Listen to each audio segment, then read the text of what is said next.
जो जिस्म का पिंजरा है, इसमें हम सब कैद हैं ताकि हम दुनिया में एक वजूद रखें और एक दूसरे को नज़र आते रहें। तो जब इंसान जिस्म छोड़ देता है तो वो शक्ल सूरत छोड़ देता है, सब कुछ मलिया मीट हो जाता है।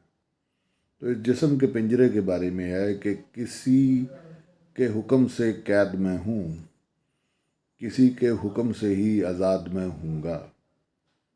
किसी के हुक्म से कैद में हूँ, किसी के हुक्म से ही आज़ाद में हूँगा। मैं कौन? मैं जानता हूँ।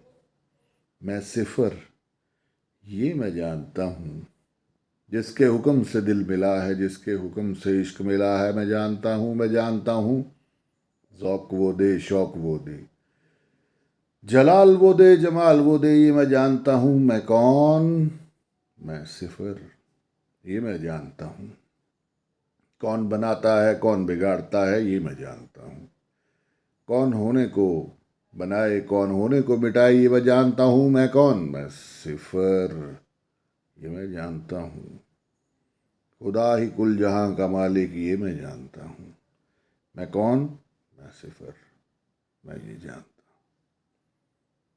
सबका भला, सबकी खैर। This is Rehan sherwani.